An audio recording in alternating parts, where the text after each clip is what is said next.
What if the lie you told wasn't betrayal, but mercy? A mask slipped on not to deceive, but to protect. We whisper small lies every day. I'm fine. You look great. It didn't hurt, but if masks become habit, what happens to the face beneath? We all wear masks, sometimes to soften pain, sometimes to hide fear. But even the smallest lie ripples through the still water of trust. Do those ripples fadier? Do they deepen into cracks? The Greeks believed truth was light, but can too much light blind us? Athens, 399 before Common Era. A man stands before the court. It's an old man, poor, barefoot, yet unshaken before the city that raised him. They demand silence. They demand conformity. They demand the softening of truth into something easier to swallow, a mask of obedience. But Socrates refuses. To him, a lie, even one spoken for survival, would not merely save his body, it would betray his soul. His words still pierce across centuries. The unexamined life is not worth living, and for that he drinks the poison. Steady hand, steady gaze. But why? Why choose death over silence?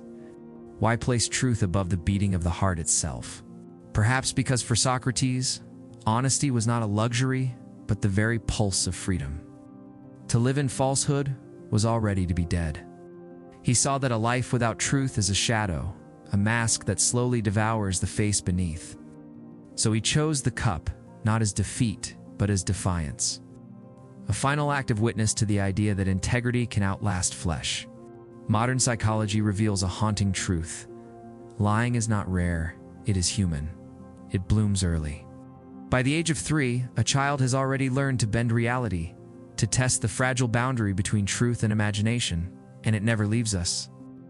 As adults, we lie to soften a blow, to chase ambition, to protect love, to preserve ourselves against the harsh edge of the world.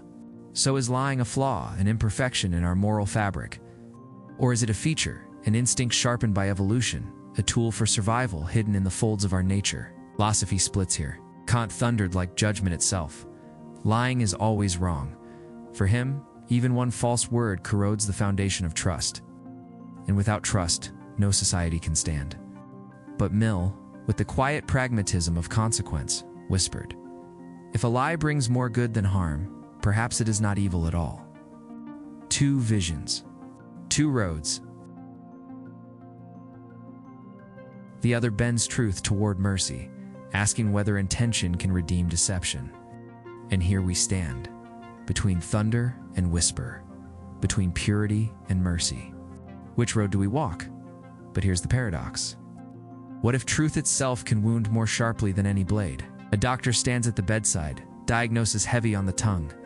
To speak it plain would crush the spirit, so the truth is softened, wrapped in gentler cloth. A parent watches a child's eyes, innocent, fragile. They know that a raw truth would scar too soon, so they choose silence, or perhaps a small story, to shield the heart. Is that lie an act of compassion? The highest kindness one soul can offer another? Or is it cowardice? Our inability to face suffering, our refusal to bear the burden of honesty. The Greeks gave us a word, phronesis, practical wisdom. It is not the pursuit of truth at any cost, nor the easy escape of deception. It is the delicate art of discernment, knowing when truth must be spoken like fire, and when silence, or even a lie, might be the gentler truth. Here in the tension between honesty and mercy, philosophy becomes not an abstraction, but a matter of human survival.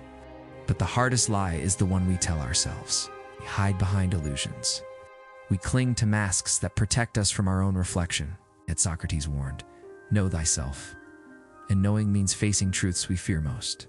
Because the lie within is the one that cracks everything. So here's the haunting question. If we cannot be honest with ourselves, can we ever be honest with anyone else? So, are lies always wrong? Or are they instruments like fire, able to warm a home or burn it to ash? A lie can be a shield, protecting fragile hearts from pain, preserving bonds too delicate to endure the weight of unfiltered truth.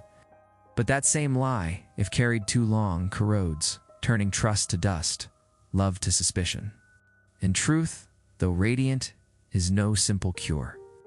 It can illuminate, heal, liberate, yet it can also crush, sever, destroy what it touches without mercy.